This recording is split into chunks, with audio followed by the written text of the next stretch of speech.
목사님을 통해서 들은 그 강의에 이어서 이 창세전에 하나님께서 아들에게 생명을 주시고 또 아들 안에 있는 그 영원한 생명을 사람에게 주시겠다고 약속하시고, 실은 하나님이 그 약속하실 때 하나님의 시간 안에서 하나님의 세계에서는 이미 다 이루어진 일입니다. 근데 하나님께서 이제 세상을 창조하시고 그 약속하신 생명을 인간의 시간 안에서 이제 이루어 가시는 그 경륜, 그 전략을 우리가 이제 쫓아가고 있습니다.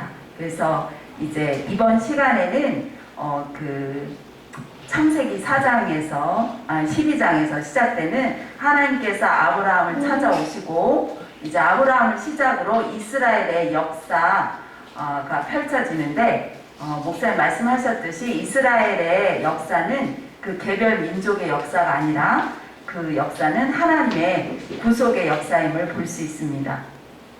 그래서 디모데후서 1장 9절에 보면 하나님이 우리에게 주시는 구원은 창세전 약속된 것으로서 그리스도 안에서 우리에게 주시는 은혜라고 이제 증거하고 있습니다. 그래서 하나님께서 일방적으로 약속하시고 하나님께서 다 이루신 그런 은혜의 사건입니다. 그래서 우리는 그 은혜를 받아 누리는데, 구체적으로 역사 속에서 하나님이 마침내 그 약속을 인간의 시간 안에서 이루시기까지 어떻게 펼쳐나가셨는지, 특히 이번 시간에는 이스라엘의 역사 속에서 어떻게 펼쳐나갔는지 보도록 하겠습니다. 하나님의 그 구원은 하나님의 의로우심은 항상 하나님의 공의와 사랑이 동시에 일어납니다. 그래서 하나님의 구원은 심판과 함께 이루어지는데, 우리 창세기 그 11장에서 보면 바벨 사건이 일어나고, 그 전에도 뭐 가인을 심판한 사건, 뭐 홍수 심판 이런 것이 있었는데, 그 인간이 그 범죄함으로 그 구원이 무산되는 듯한 그 위기 속에서도 하나님의 구원은 단 한 번도 중단되지 않고 지속이 됩니다. 그 바벨 그 사건으로 인해 가지고 모든 사람들이 흩어지고 그랬는데, 그때 하나님께서 아브라함을 불러내시죠. 그래서 교재는 122페이지가 되겠는데요. 창세기 12장 1절에서 3절에서 보면 하나님께서 아브라함을 찾아오셔가지고 명령하지 않습니까? 이제 고향과 친척과 아비 집을 떠나 내가 내게 보여줄 땅으로 가라. 내가 너로 큰 민족을 이루고 복을 주어 내 이름을 창대하게 하리니 너는 복이 될지라. 그러면서 하나님께서 그를 불러내신 목적을 말씀하십니다. 땅의 모든 족속이 너로 말미암아 복을 받을 것이라, 이 말씀을 하시는 거예요. 그러니까 이 아브라함이 우리가 보기에는, 저도 이 성경을 보면서 이러기도 하는구나 생각했습니다. 그의 아버지는 우상을 섬기는 자였지 않습니까? 근데 하나님의 구원을 펼쳐나가심에 있어서, 그 언약을 성취해 나감에 있어서 그 사람이 어떤 사람인가, 그 사람의 능력이 어떤가, 그 사람의 가진 그 어떤 것을 보시는 것이 아니라 하나님의 생각과 뜻은 우리가 헤아릴 수가 없는 것 같습니다. 그래서 아브라함을 불러내서 너를 통해서 모든 족속이 복을 받게 하겠다, 이런 말씀을 하시는데요. 그 이스라엘만 복을 받는 것이 아니라 모든 민족, 세계 모든 민족이 너로 인해서 복을 받게 될 것이다, 이렇게 말씀하고 있습니다. 그럼 우리가 궁금하죠. 우리는 복을 너무 좋아하는데 아브라함을 통해서 과연 만민이 받을 복이 무엇인가? 그것을 우리가 이미 알고 있지만, 그 하나님의 아들 예수 그리스도를 통해서 하나님의 아들이 되는 복이죠. 근데 사도 바울은 이 모든 민족이 복을 받는다는, 받게 하리라는 하나님의 말씀이 복음이라고 이렇게 말하고 있습니다. 교재 123페이지 위에 그 소제목 나온 바로 위에 보면 사도 바울은 모든 민족이 복을 받는 이 말씀 복음이라고 했습니다. 그래서 갈라디아서 3장 8절이 나와 있죠. 하나님이 이방이 믿음으로 말미암아 의로 정하실 것을 성경이 미리 알고 먼저 아브라함에게 복음을 전했다, 이렇게 바울이 증거하고 있습니다. 그래서 이 복음이 예수 그리스도를 믿는 자들에게서 이제 성취되었음을 우리는 알고 있지 않습니까? 그래서 123페이지 아랫부분에 보면 갈라디아서 3장 9절 그러므로 같이 읽어볼까요? 시작! 그러므로 믿음으로 말미암은 자는 믿음이 있는 아브라함과 함께 복을 받느니라. 이렇게 나와 있습니다. 그래서 그 밑에 보면 다시 3장 26절에 보면 너희가 다 믿음으로 말미암아 그리스도 예수 안에서 하나님의 아들이 되었으니 이렇게 증거하고 있죠. 그래서 믿음이 있는 자, 믿음의 대상은 아들 예수 그리스도죠. 아들을 믿는 자는 이제 그 아들을 통해서 하나님의 아들이 되는 복을 받았다고 이렇게 바울이 증거하고 있습니다.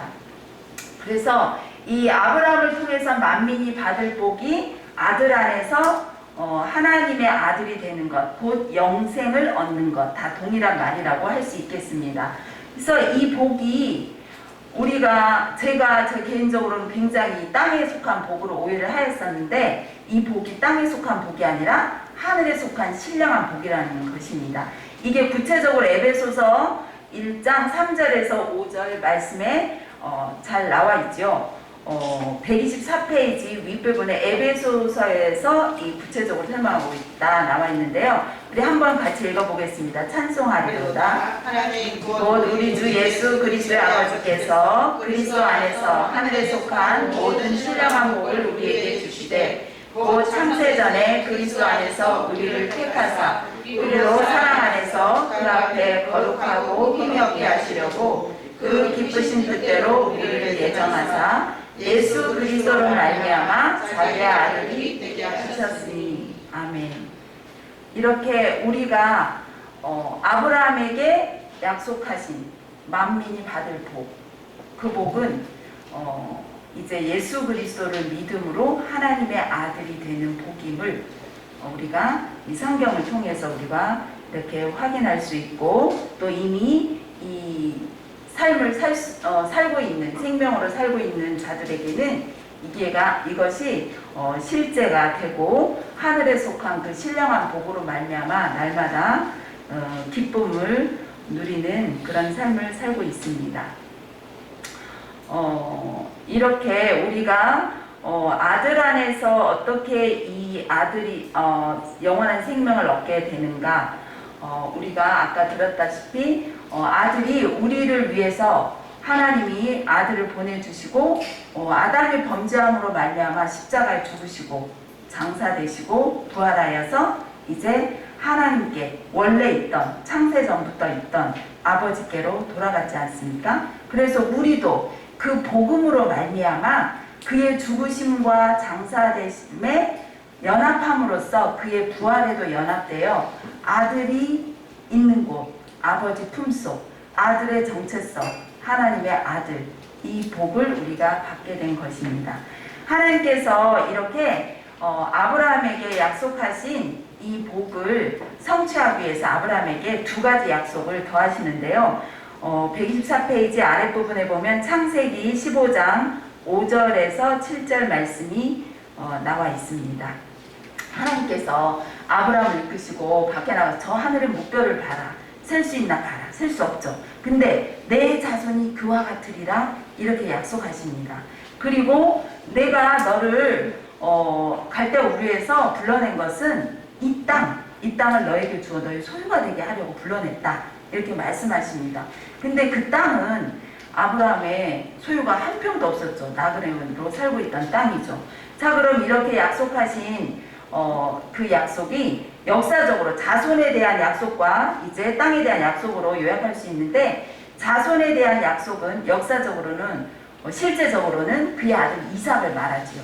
그리고 그 이삭 그리고 야곱, 이 야곱이 그 자기 가족들을 이끌고 애굽에 들어가서 거기에서 정말 하늘의 목별과 같은 번성하는 그런 역사가 나타났죠.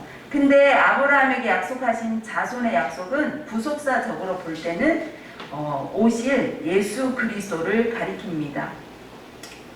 갈라디아서 3장 16절 125페이지 위에 부분 하고 있습니다.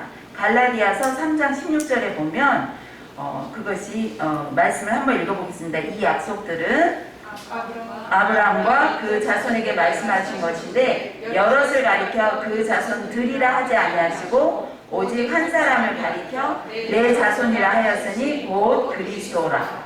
네, 결국 구속사적으로 볼 때 아브라함에게 약속하신 자손은 한 분, 예수 그리스도이십니다. 그리고 그 약속은 예수 그리스도가 이 땅에 오셨지 않습니까? 그러므로 인해서 성취가 되었고요. 그러면 어떻게 자손을 통해서 하늘의 목별처럼 많아졌을까? 그것은 그 그리스도가 오심으로, 그리고 오시기 전부터 미리 구약의 믿음의 선진들은 그 아들을 보고 믿었지만 이제 우리가 볼 때 그리스도를 믿어 하나님의 아들이 된 자들이 하늘의 목별과 같이 많지 않습니까? 이제 그 다음 땅의 약속을 살펴보면 아까 읽었던 부분에서 이제 아브라함을 불러낸 건 그 땅을 소유로 주기 위함이다 했는데 아브라함이 궁금하잖아요. 어떻게 내가 나그네로 있는 이 땅을 내 소유로 받을 것을 어떻게 알 수 있습니까? 라고 했을 때 하나님께서 이제 그에게 그 계약을 체결하고자 준비를 시키십니다. 고대의 계약 체결 방식은 짐승을 쪼개가지고 양옆으로 버려놓고 그 앞에서 계약서를 낭독합니다. 그리고 계약 당사자 두 사람이 계약 당사자가 이제 그 쪼갠 재물 사이로 지나가면서 만약에 이 계약을 파기하는 자는 이 쪼갠 짐승과 같이 죽임을 당하게 된다라고 이렇게 외칩니다. 그러므로 그 당시에 계약 체결은 생명을 걸고 하는 그런 계약이라고 할 수 있겠습니다. 그래서 아브라함이 하나님의 명령대로 짐승을 쪼개가지고 양옆으로 버려놓고 이제 있는데 그는 깊은 잠에 빠집니다. 근데 하나님께서 이렇게 말씀하시죠. 내 자손이 125페이지 아랫부분인데요. 그의 자손이 이방에서 계기되어서 그 이방을 섬기는데 그 이방이 내 자손을 괴롭게 할 것이다. 그리고 그들이 괴롭게 하는데 내가 그 민족을 직임부활하고 400년이 지난 후에는 그들이 큰 재물을 이끌고 거기서 나오게 될 것이다. 이렇게 말씀하십니다. 근데 이 말씀을 마치자마자 이제 타는 횃불이 그 쪼갠 짐승 사이로 지나갑니다. 타는 횃불은 하나님을 상징합니다. 그런데 계약 한편 당사자인 아브라함은 그곳으로 지나가지 않죠. 이것은 무엇을 의미합니까? 이 계약은 하나님이 체결하시고 하나님이 친히 이루시겠다는 그런 것을 의미하고 있습니다. 그래서 아브라함의 순종과는 무관하게 그의 어떤 연약함을 뛰어넘어서 하나님께서 친히 이루시겠다는 것입니다. 여기에서 우리가 하나님이 창세전 영생의 언약도 우리가 이렇게 하나님이 약속하시고 하나님이 주체가 되어서 우리의 연약함, 우리의 죄 이거에도 불구하고 그걸 뛰어넘어 아들을 보내서 십자가에 죽이시면서까지도 그 언약을 신실하게 지키신 것을 우리가 내다볼 수 있겠습니다. 근데 여기에서 아브라함에게 약속한 그 가나안 땅은 그 가나안 땅 자체가 목적이 아니라 여러분 우리가 이미 알고 있지만 하나님의 아들을 통해 가지고 들어가는 하나님 나라를 예표하고 있습니다. 사실 아브라함은 그 땅을 약속받았지만 실제로는 그 땅에 들어가지 못하고 죽지 않습니까? 그러면 그는 약속만 받았지 너무 비참하잖아요. 그렇지만 그는 믿음으로 그 나라를 이미 들어갔음을 히브리서 11장 15, 16절에서 증거하고 있습니다. 126페이지 아랫부분인데요. 그는 나온바 그의 본향, 자기 본향을 이 땅에서의 본향을 사모한 것이 아니라 더 좋은 본향을 사모했으니 하나님이 그의 하나님 되심을 기뻐하였다고 기록하고 있습니다. 그래서 그를 위해 한 성을 예비했는데 하나님이 아브라함을 위하여 예비한 성이 무엇이겠습니까? 그건 어떤 눈에 보이는 실체가 아니라 성자가 창세전 하나님과 함께 있던 바로 그 영혼입니다. 그래서 아브라함은 예수 그리스도가 오시지 않았잖아요. 근데 아까 우리 베드로전서 1장 10절에서 11절 말씀에서 구약의 모든 선지자들 안에 그리스도의 영이 있어서 그 그리스도의 모든 것을 그리스도가 오셔서 그 고난과 그 부활을 그 영광의 부활을 통해 가지고 이루실 그 구원을 미리 다 내다본 거예요. 그래서 아까 서두에 말씀했다시피 하나님은 영원에서 약속하시고 이미 하나님의 세계에서는 그 약속을 이미 이루셨지 않습니까? 그래서 아브라함은 오실 그리스도, 그가 오셔서 이루실 그 구원을 미리 보고 그 나라에 그 아들을 힘입어 들어갔던 것입니다. 그래서 야고보서는 야고보서에서 야고보는 아브라함을 하나님의 벗이라고 이렇게 칭하기도 하고요. 무엇보다도 예수님께서 그 아브라함의 믿음, 그 구원에 대해서 증거하고 있습니다. 127페이지 윗부분 한 6번째 줄쯤에 예수님이 친히 그를 증거하기를 너희 조상 아브라함은 나이 때 내가 올 때 와서 구원을 성취할 때를 이제 즐거워했니 그거 볼 것을 즐거워했는데 보고 기뻐하였느니라 이렇게 증거하고 있습니다. 그래서 예수님이 이 땅에 태어나서 존재한 게 아니라 창세된 영원부터 계셨지 않습니까? 그리고 그 아브라함은 그 영원에 계신 장차 이 땅에 오실 그 예수 그리스도를 믿음의 눈으로 영으로 바라보고 그가 성취할 구원을 미리 얻었던 것을 볼 수 있습니다. 그래서 그는 아들 안에서 하나님과 온전히 연합되어서 그 하나님 품 안에 영원히 살고 있죠. 지금도 살아있는 자들의 하나님이지 않습니까? 그래서 거기에 보면 마태복음 22장 32절에 보면 나는 아브라함의 하나님이요 이삭의 하나님이요 야곱의 하나님이로라 하신 것을 읽어보지 못하느냐. 하나님은 죽은 자의 하나님이 아니요 살아있는 자의 하나님이시다. 이렇게 말씀하고 계십니다. 이제 이 아브라함에게 주신 이 약속은 아브라함을 지나 이삭에게 이렇게 전승되고 또 이제 야곱에게도 이제 전승이 되는데 120페이지 소제목 밑에 보면 이 아브라함에게 주신 약속이 이삭과 야곱을 넘어 이스라엘 전체에게 주신 영원한 언약이다. 시편 105편 8절에서 11절 이렇게 이제 기록하고 있습니다. 그래서 아브라함에게 주신 언약은 이삭에게 하신 맹세요, 야곱에게 세우신 율례요, 이스라엘에게 하신 영원한 언약이라고 말씀하고 있습니다. 그러면 아브라함에게 주신 이 영원한 언약이 어떻게 성취되었습니까? 예수 그리스도를 통해서 성취되었죠. 이제 갈라디아서 3장 29절에 보면 너희가 그리스도의 것이며 곧 아브라함의 자손이요 약속대로 유업을 이을 자니라 이렇게 증거하고 있습니다. 그래서 이제 아브라함을 통해서 이스라엘 전체에게 주신 그 영원한 언약은 신약시대 예수 그리스도를 믿어 영적 이스라엘이 된 우리에게도 그 유업이 그대로 주어진다는 것입니다. 그래서 그 유업은 하나님 나라죠. 아들을 믿어 하나님의 아들이 돼서 그 나라를 유업으로 받은 그 복으로 성취가 되었습니다.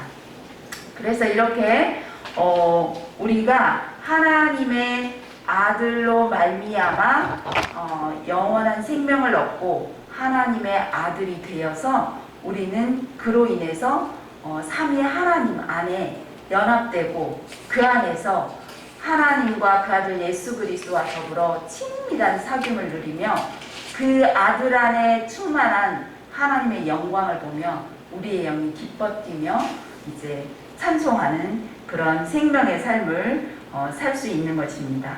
하나님이 그 구속사는 하나님의 주권적인 선택권, 그 구원사를 펼쳐나가는 데 있어서 하나님께서 주권적으로 선택하시고 선택받은 자들은 순종에 의해서 이제 그 구속사가 펼쳐지는데 실은 하나님은 완전하지만 그에게 택함받은 자들은 불완전하지 않습니까? 그래서 그들은 연약하여 이제 넘어지기도 하지만 그들의 연약함이 하나님의 구원의 역사를 이루는 데는 조금도 장애가 되지 않다는 것입니다. 그래서 하나님이 그 구원 전략을 끊임없이 펼쳐 나가시는 거죠. 그래서 우리에게까지 이 복이 임해가지고 예수 그리스도로 말미암아 우리가 영생을 얻어 이제 우리는 영생을 가진 자가 되었기 때문에 이제는 그 생명으로 사는 그런 특권과 의무가 주어져 있다고 하겠습니다. 그리고 우리도 하나님의 이 언약의 통로로 이제 선택받은 자라고 할 수 있겠죠. 우리는 이미 생명을 얻었지만 이제 생명을 얻지 못한 허다한 사람이 있는데 우리는 그 통로로 쓰임받기 위해서 이제 하나님께 붙들려서 가는데 우리의 연약함에도 불구하고 하나님은 연약한 우리를 다시 일으켜 세우시고 붙드시면서 그 언약을 이루어 나가십니다. 이제 하나님의 그 땅에 대한 그 약속이 어떻게 이루어졌는가, 가나안 땅을 주시겠다고 한 그 약속이 어떻게 이루어졌는가를 한번 구체적으로 보겠는데요. 이제 너의 그 횃불 언약에서 말씀하신 것처럼 너의 자손이 이방에서 객이되어 거기에서 괴롭힘을 당하며 400년 동안 지내게 될 것이다. 그 후에야 이끌어내겠다 하겠는데 그 이방 땅은 우리가 아다시피 그 당시의 강대국인 애굽을 말하고 있습니다. 그래서 애굽으로 이스라엘 자손이 들어가는 과정을 우리가 창세기를 말씀을 통해서 알고 있지 않습니까? 그 애굽으로 들어가는 것을 우리가 입애굽이라고 이제 요약해서 간단하게 말하면 입애굽이라고 할 수 있는데 그 입애굽 역사의 주체가 요셉을 통해서 이루어지고 있지요. 요셉이 그런데 이제 입애굽을 하는 그 과정은 너무나도 비참하지 않습니까? 그가 우아하게 하나님의 언약을 이루는 그 통로로서 우아하게 들어간 게 아니지 않습니까?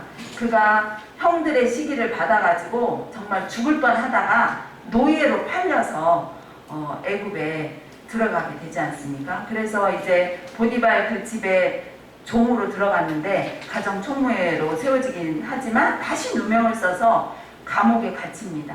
감옥에 갇혀서 이제 있는데 거기에서도 이제 요셉이 하나님의 은혜를 입는데요. 그러니까 여기에서 성경은 요셉에 대해서 종으로 죽을 뻔하고 종으로 팔려가는데 요셉은 형통한 자라 이렇게 기록하고 있습니다.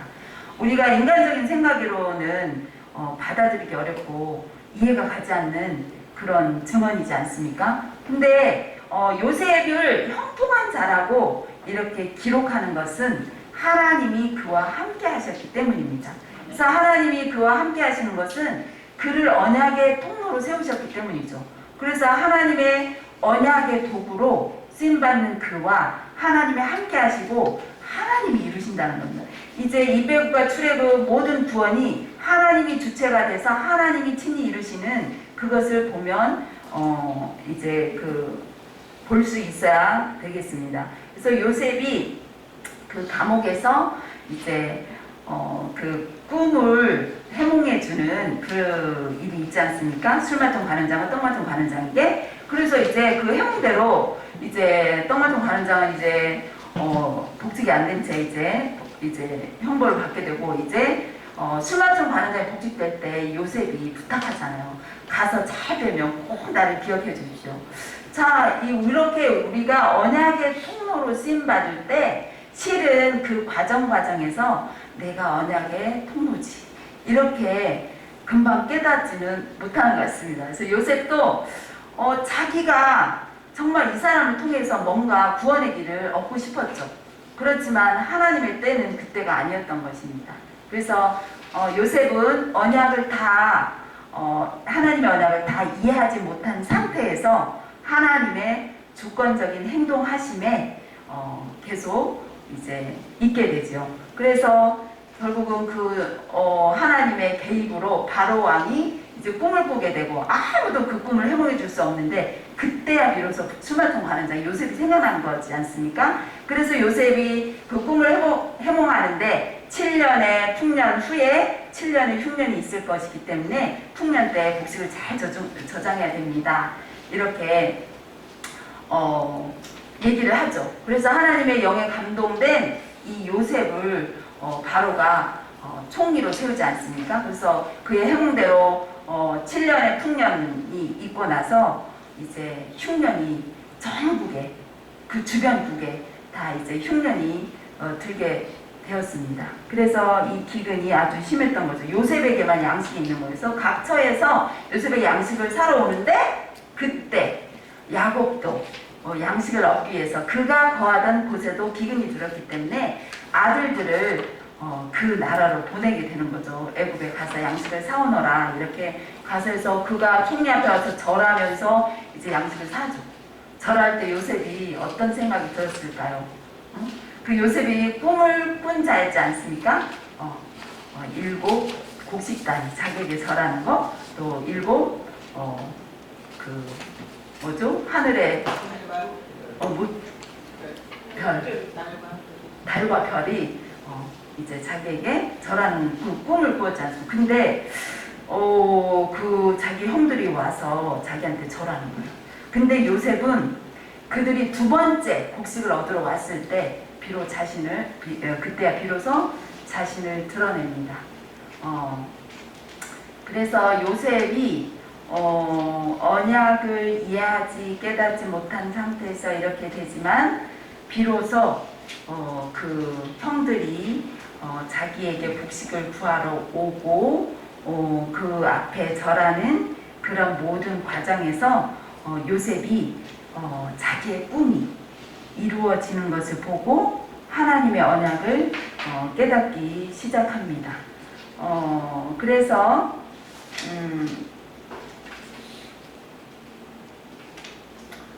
요셉이 보면은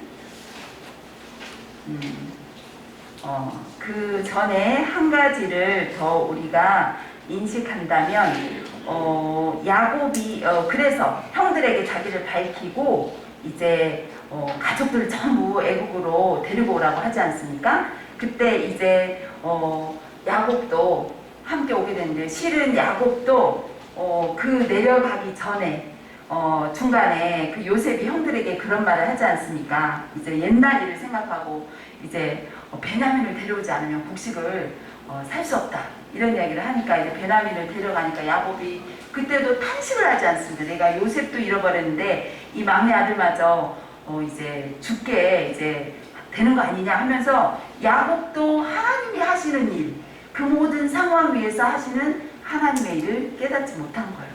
나는 어떻게 나한테는 이런 불행한 일만 겹치는가? 죽을 것 같은 그런 상황이 있었죠. 근데 이제 아들들이 가서 이제 그 애굽에 있는 그 총리가 바로 요셉이다 하면서 이제 내려오라고 했다 해서 야곱이 이제 그 애굽을 향하여 가다가 이제 브엘세바 이르러 그 아버지 하나님께 희생 제사를 드리는데 그때 하나님이 야곱에게 나타나서 야곱아 애굽에 내려가기를 두려워하지 말아라. 응? 내가 너와 함께 가겠다. 나는 하나님이고 너의 아버지의 하나님이다. 이렇게 말씀하시죠. 그래서 내가 반드시 너와 함께 애굽으로 가겠다. 이렇게 말씀하십니다. 이렇게 해서 이 이스라엘, 아브라함의 자손 이스라엘의 입애굽 역사가 이루어지고 있습니다. 근데 요셉이 나중에야 이제 그 자기에게 꿈이 이루어지고 하나님의 언약을 깨닫고 나니까 하나님이 자기를 이 애굽의 종으로 팔려가고 누명을 쓰고 이런 모든 과정이 하나님의 역사였음을 깨닫고 두려워하는 형들에게 이렇게 그걸 고백하죠. 이 모든 것은 하나님의 역사입니다. 그러니까 두려워하지 마십시오.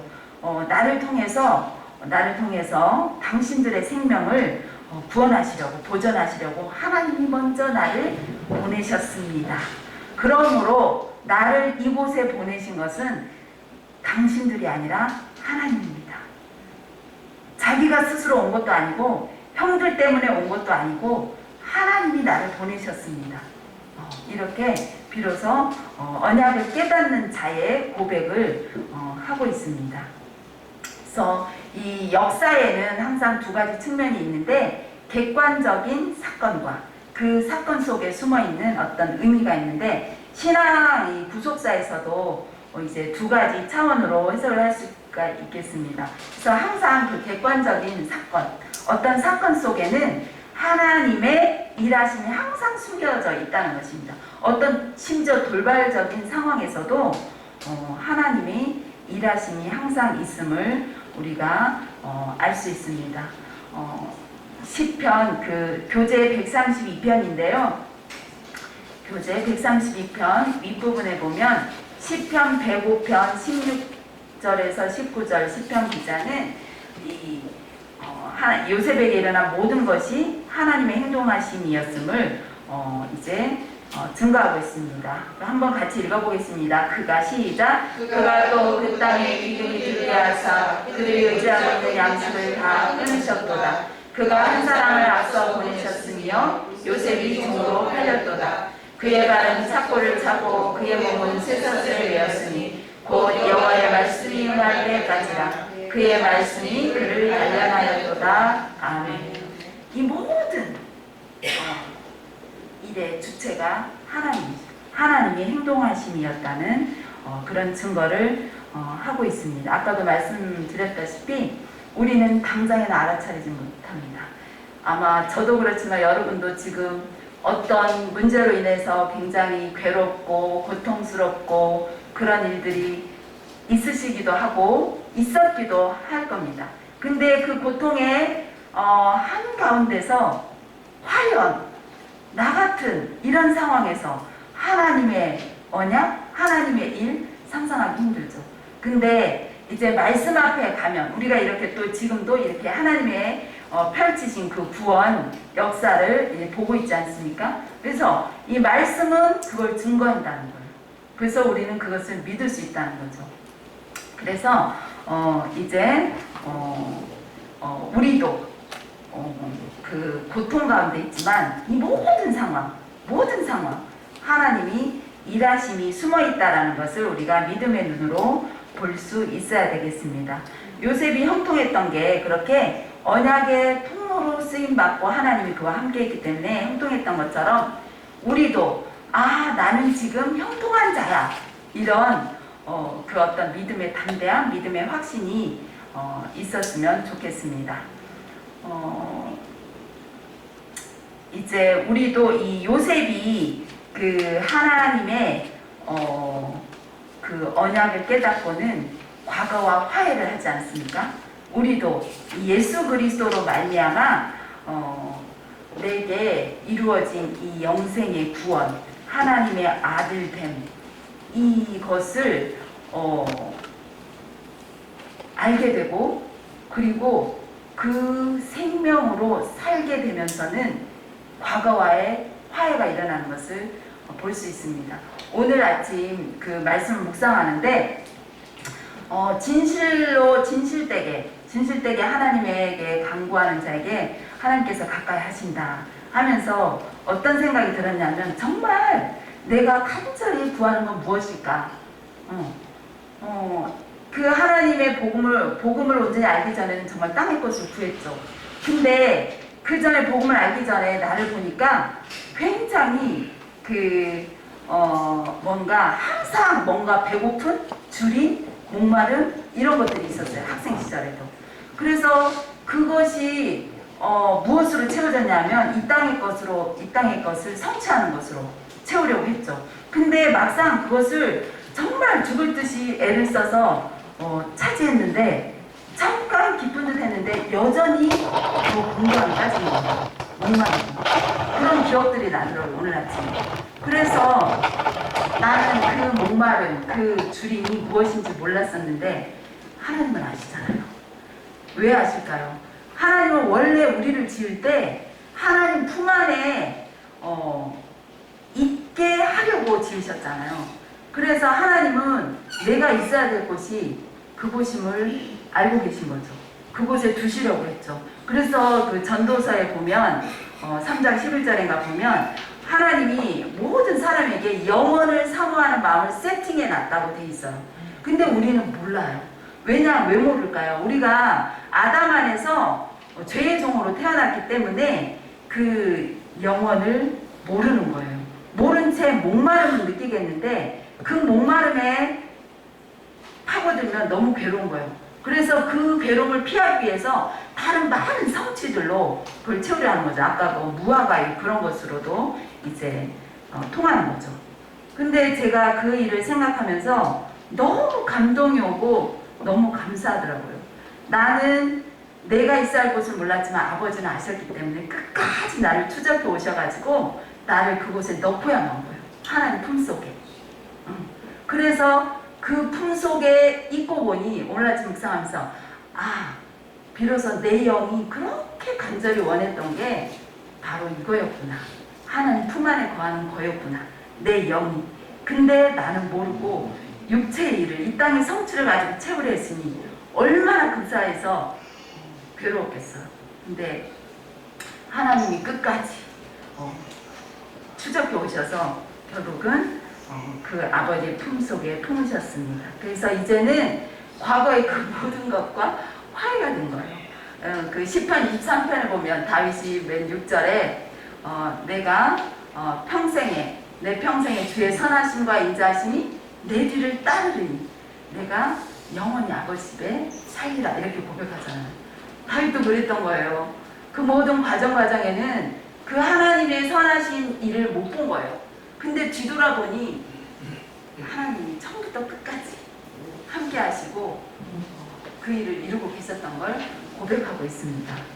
우리도 이제 복음을 듣고 이 생명으로 사는 삶을 통해 가지고 그 하나님의 그 신실하심, 결코 나는 얼마나 그 하나님 모를 때 우리 모두가 그랬지만 저도 얼마나 그 죄를 헤아릴 수 없잖아요. 근데 그 모든 것이 하나님의 구원을 이루는데 장애가 되지 않는 건 뭐 때문이에요? 독생자 예수 그리스도의 십자가 그 은총으로 인한 거죠. 자, 이제 요셉은 이제 언약을 깨닫고 나서 그가 실은 그 요셉이 언약을 깨닫고 나서 그 이베굽에 머문 것이 아니라 출애굽, 그리고 출애굽뿐만 아니라 가나안 땅에 들어갈 것까지 내다보았죠. 그래서 그가 창세기 50장 24절 25절에 보면 이게 부탁을 하죠. 명하죠. 너희들이 반드시 여기에서 나가서 하나님이 약속하신 가나안 땅에 가게 될 거다. 그래서 여기서 나갈 때는 내 해골을 메고 가야겠다고 약속해라. 그래서 그 일이 그대로 이루어지죠. 출애굽할 때 모세가 이제 그 해골을 메고 가고 나중에 그가 세겜 땅에 묻히게 됩니다.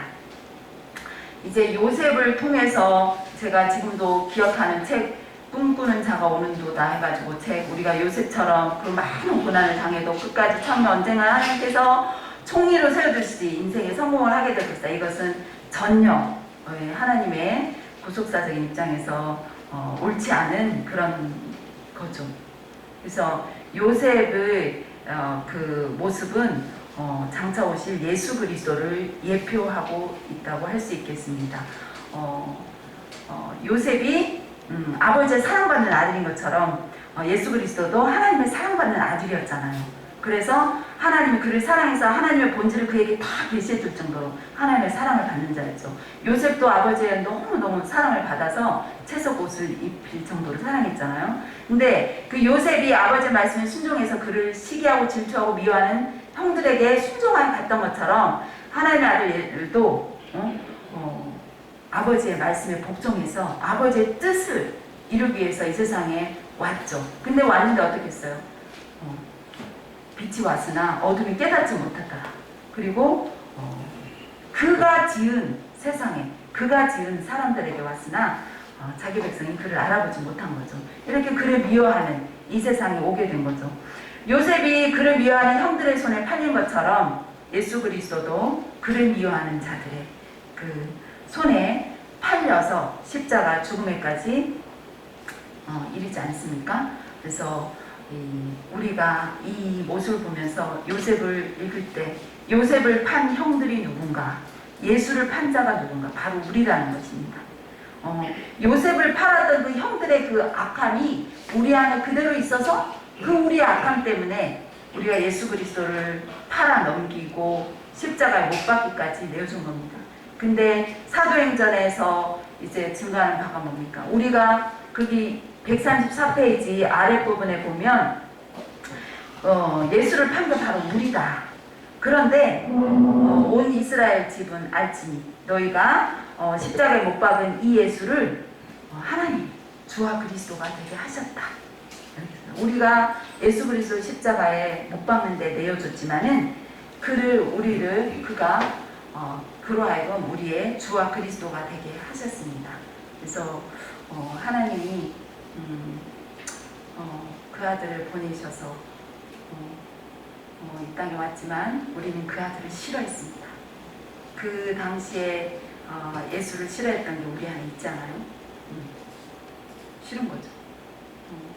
그래서 우리는 세상을 더 사랑하고 그를 죽였지만 이제 그가 우리의 주가 그리스도가 되어서 우리의 구원자가 되신 것입니다. 우리에게 생명을 주는 구원자가 되었습니다.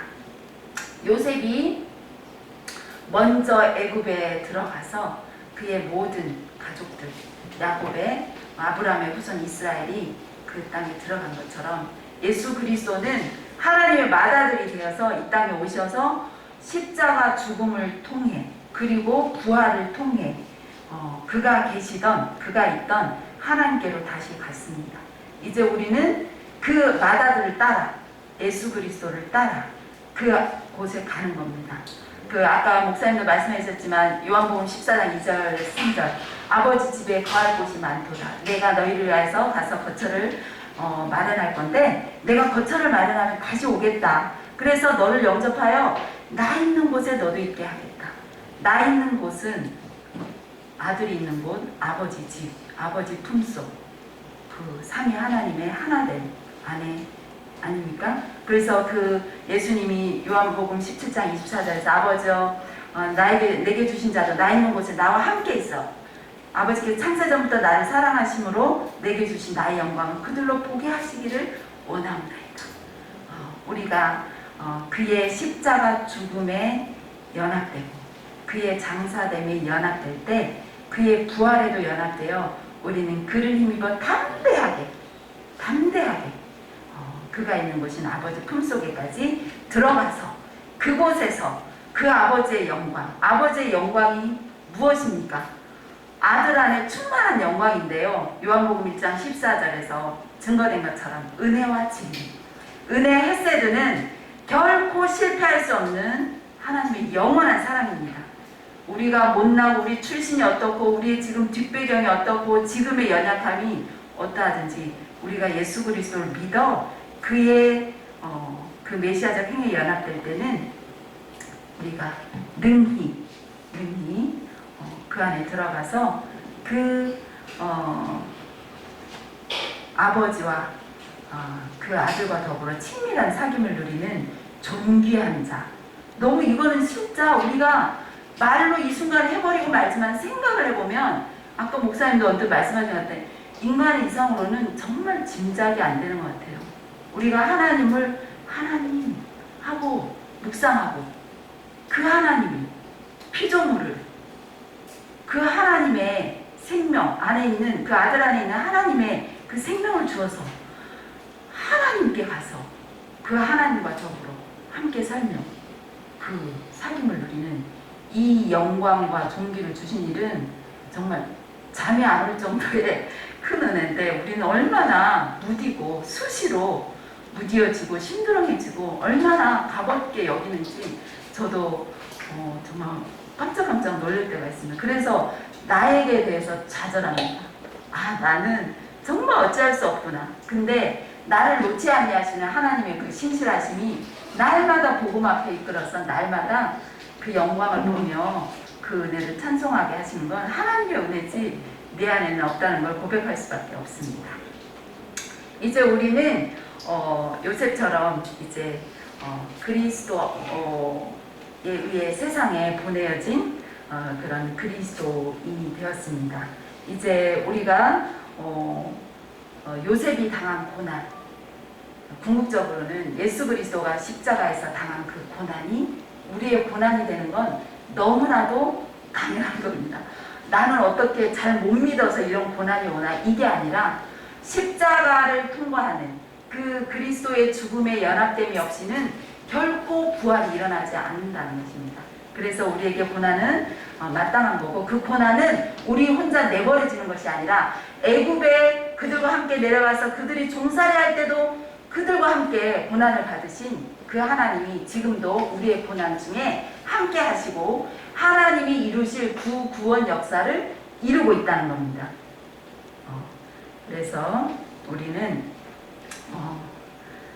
이미 그 영생을 얻은 자로서 이제 하나님이 이루실 그 구원 역사를 위해 가지고 쓰임받는 통로이기 때문에 항상 아들 안에서 아버지 품 안에 거함으로 이 모든 것을 넉넉히 감당할 수 있겠습니다. 자, 이제 이렇게 애굽으로 들어가는 하나님의 역사, 그 아브라함에게 네 자손이 이방 땅에서 계기되어 4년 동안 종살이 하다가 그 후에 이끌어내겠다 이 하셨는데, 이배굽의 역사가 이렇게 성취되었죠. 이제 출애굽의 역사는 모세를 통해 이루어지지 않습니까? 근데 모세도 그 언약을 이루는 그 통로인데, 그의 출생부터 하나님이 다 개입하시죠.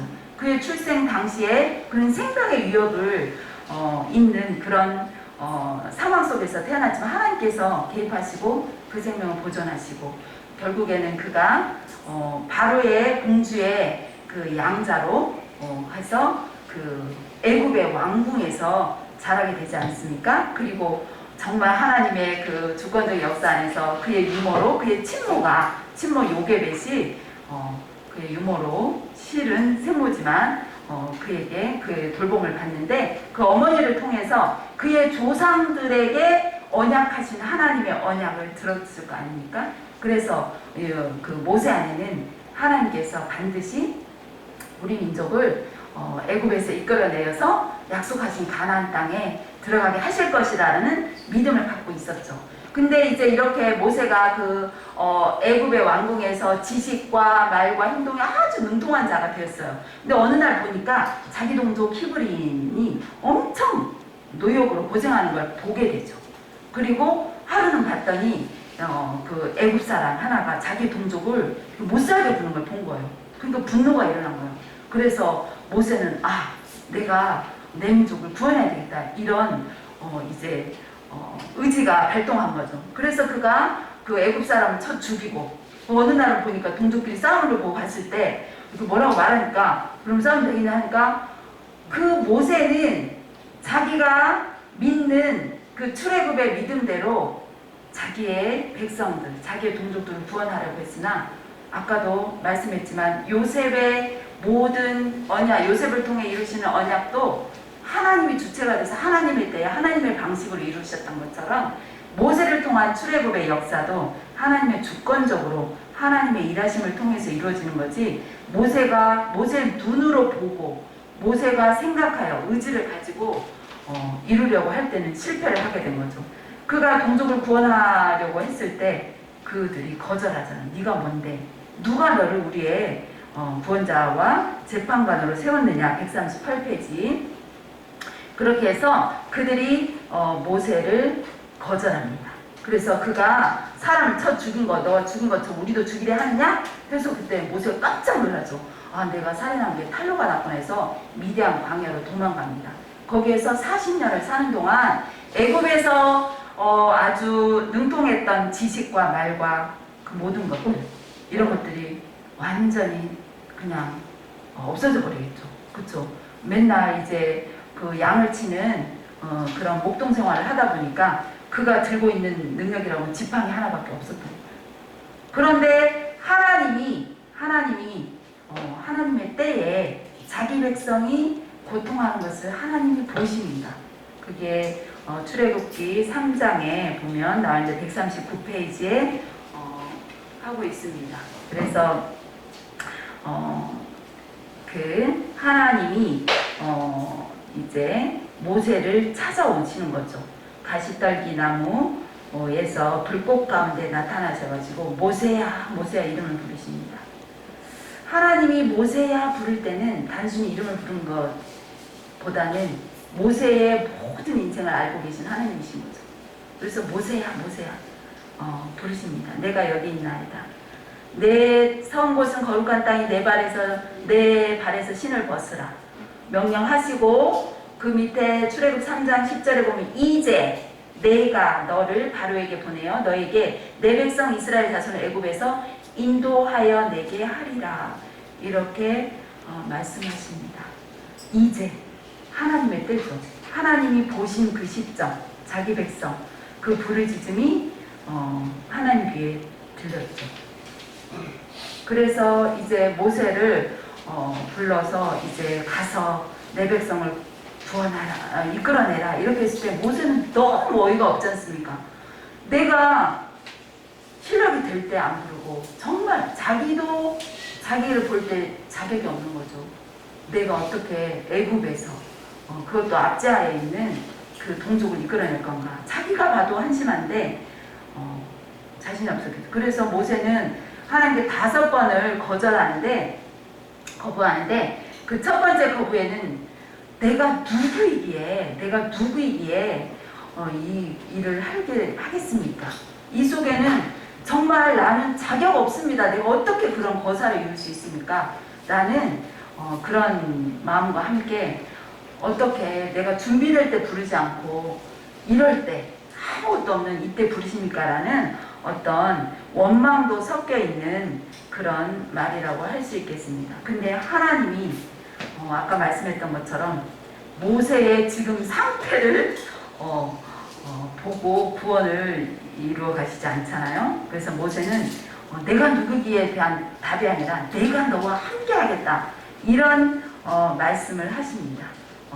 그래서 하나님의 일은 그 사람이 누구냐가 아니라 하나님이 그와 함께 하시면 하나님이 이루시는 것을 우리가 볼 수 있겠습니다.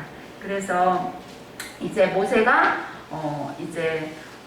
그러면 내가 내 백성에 갔을 때 정말 야 네가 우리를 구원하겠다는데 너를 보내신 하나님의 이름이 무엇이냐 물으면 내가 무엇이라고 대답하겠습니까? 하면 되겠습니까? 하는데 하나님이 원래 어떤 이름을 붙일 수 있는 분이 아니시잖아요. 이름을 우리가 만약에 의자하면 의자라는 이름에는 그 목적이 있잖아요. 이렇게 앉을 수 있는. 하지만 하나님은 무엇으로 규정되거나 한정되는 분이 아니시기 때문에 이름으로 한정 지을 수 없으신 분이신데 하나님이 그때 모세에게 나는 스스로 있는 자다. 출애굽기 3장 14절에 나는 스스로 있는 자다. 이렇게 자기 이름을 계시하십니다. 그래서 이 나는 스스로 있는 자다 이런 말은 나는 나다, 나는 이다 이런 의미인데요. 이 하나님의 이름이 나는 나다, 나는 이다 인 것은 하나님은 존재 자체이신 거죠. 하나님이 아닌 모든 것을 존재물이라고 하는데 존재물에는 이름이 있는데 존재이신 하나님은 어떤 그 이름으로 규정할 수 없으신 분이시나 모세에게 자기 이름을 스스로 있는 자다 계시하시는데요. 이때 이 히브리어로 에흐의 어디냐면 교재 141페이지 그 중간 부분인데요. 히브리어로 에흐예 아세르 에흐예는 여기에서 에흐예는 여호와로 표기되는 야훼라는 이름이라고 합니다.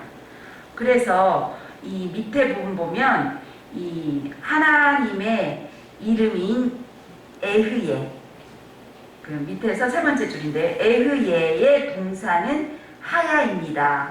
존재, 이 하야라는 뜻은 존재라는 뜻인데 존재하다라는 뜻 외에도 생성하다, 작용하다라는 뜻이 있는 것입니다. 그래서 하야는 정적인 개념이 아니라 굉장히 활동적이고 역동적이고 인격적인 의미를 가지고 있는 거죠. 그래서 여호와 하나님은 항상 현재로 존재하시고 또 모든 상황들을 만들어내시고 그 모든 상황 가운데서 활동하셔서 하나님이 원하시는 뜻을 이루시는 하나님이다.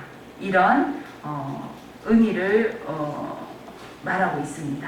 그래서 이제 여호와 하나님은 일방적으로 어떤 능력을 베푸시기만 하는 하나님이 아니라 인격적으로 우리와 이제 교제도 하시고 또 그 하나님의 뜻을 이루기 위해서는 모든 상황들을 만들고 그 가운데서 일하시는 만물 위에 계시지만 만물 안에 와서 만물 속에서 상황들을 만들어내시고 그 뜻을 친히 이루시는 하나님이심을 우리가 알 수 있습니다. 그래서 그 하나님은 항상 그 선하신 그 목적을 가지고 이루어 가십니다.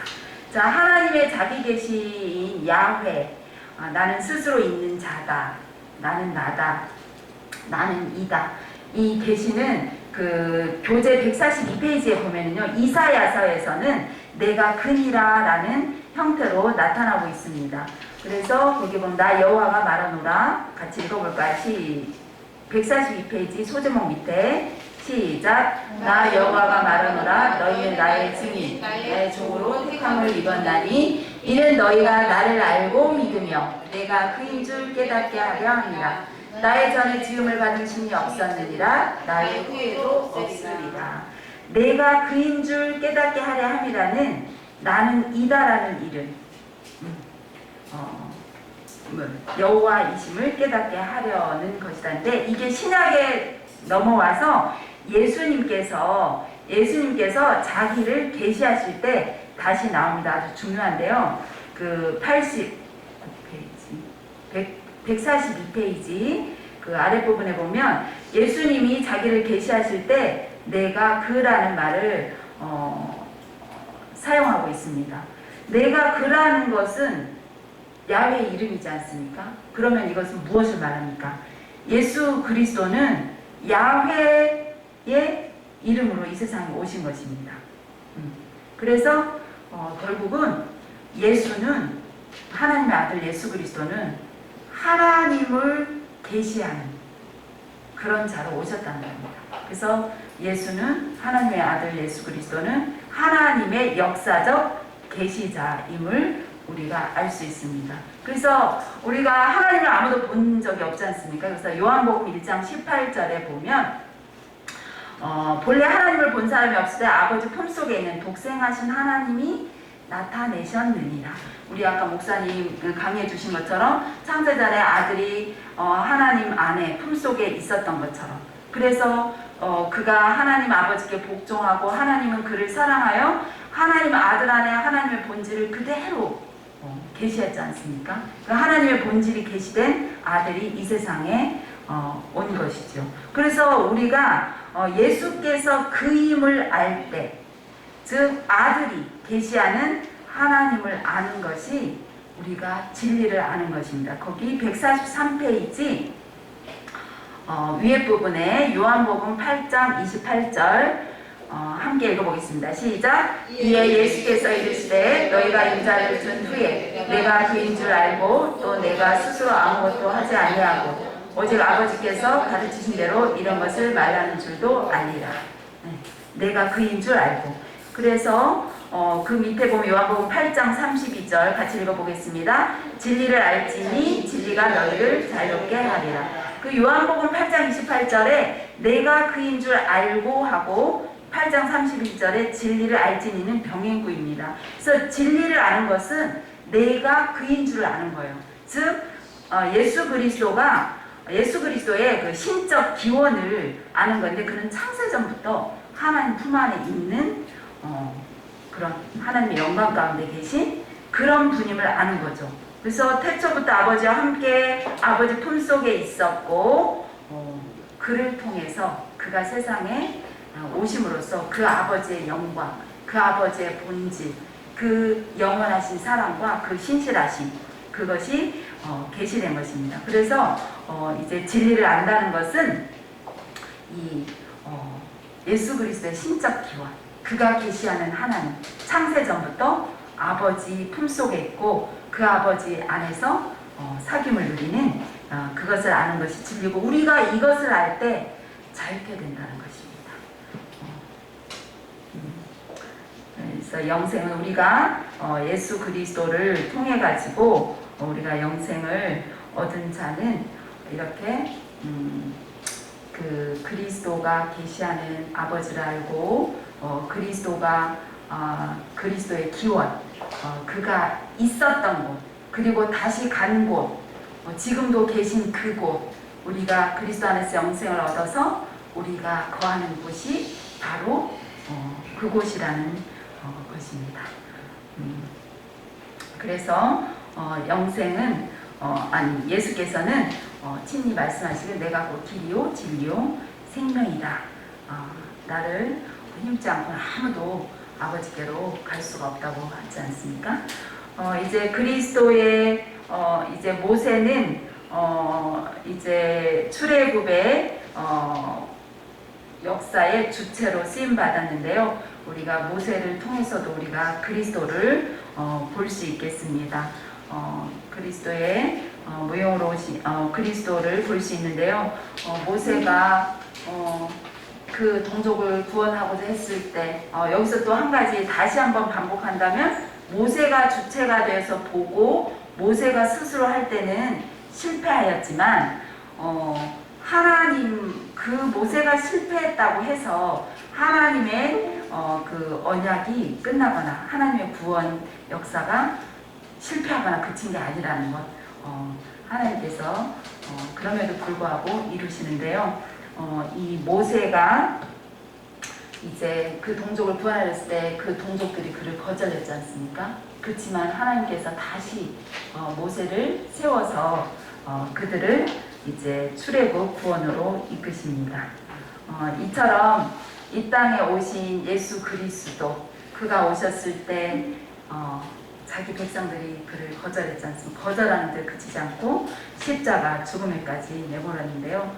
모세가 그 약속 하나님이 주신 약속을 그 이스라엘 백성에게 신명기 18장 15절에서 이제 그 자기 이스라엘 백성에게 하나님이 이 약속을 주셨다 하고 얘기한 게 144페이지 맨 위에 나와 있거든요. 내 하나님 같이 읽어보겠습니다. 시작. 내 하나님 여호와께서 너희 가운데 내 형제 중에서 너희 위하여 나와 같은 선지자 하나를 일으키리니 너희는 그의 말을 들을지니라. 이렇게 말했는데 나와 같은 선지자 그 모세와 같은 선지자로 오신 예수 그리스도를 말하고 있죠. 그래서 우리는 예수 그리스도의 말을 들어야죠. 예수 그리스도의 말씀이 무엇입니까? 하나님 나라 복음이요 영원한 생명을 주는 그 말씀이고 그 말씀을 증거하시고 십자가 죽음을 통해 친히 그 나라가 성취되도록 하셨습니다. 이제 우리가 이 영생을 얻은 자로서 이제 영생의 삶을 사는데 이 생명을 살지 않으면 그 생명이 무엇인지 실체가 느껴지지 않고 관념에 그치게 됩니다. 제가 그랬었거든요. 근데 이제 예수 그리스도의 복음 앞에 날마다 나아가서 날마다 복음을 듣는 게 가장 복된 것 같습니다. 그래서 말씀 앞에 나아가면 히브리서 4장 12절의 말씀처럼 하나님의 말씀은 날선 검과 같아서 우리의 모든 것을 이제 심판하시는데 신령과 벌수와 모든 걸 쪼개잖아요. 나 스스로는 죄를 깨닫지 못하더라고요. 죄를 깨달을 능력도 없고 돌이킬 능력도 없어요. 그런데 말씀이 빛이 되어서 우리의 죄악을 다 들추어냅니다. 그러면 저는 이 복음을 알고 묵상의 삶을 살기 전에는 상황이 너무 비참해서 죽을 것 같았거든요. 근데 말씀 앞에 가보니까 상황은 문제도 아니에요. 하나님 앞에서 나의 죄악 때문에 경악하고 꼼짝을 못하겠는 거예요.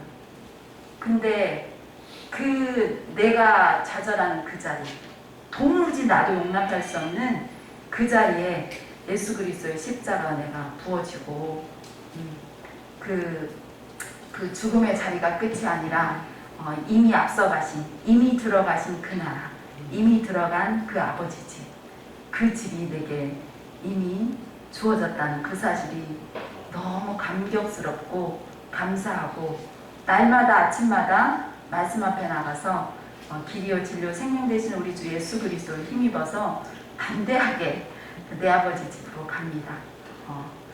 그래서 때로는 우리가 그 감당하기 힘든 고난이 있지만은 기억할 것은 우리가 들은 그 하나님의 구원 역사 속에서 모든 믿음의 선진들이 이 죽음을 통과하는 이 고난이 있었다는 사실. 근데 그 고난의 자리에 하나님 함께 하시고 그 상황 위에서 하나님의 뜻을 이루기 위해서 그 모든 상황들을 하나님이 생성하시고 허락하시고 그 상황 속에서 일하셔서 그 하나님의 선하신 뜻, 하나님의 선하신 뜻이 무엇이겠어요? 창세전에 약속된 영생, 생명을 주어 나에게 와서 나와 함께 살자, 나와 함께 사귐을 누리며 기쁨 가운데 사는 것이 아니겠습니까? 그래서 우리가 그 아들의 통해서 주신 생명을 귀하게 여기고 날마다 그 생명을 누리고 또 나를 통해 이루어가실 그 구원의 역사를 기대하며 현재의 고난 속에서 고난에 매몰되지 않고 구원의 하나님을 바라보는 우리의 믿음이 되었으면 좋겠습니다.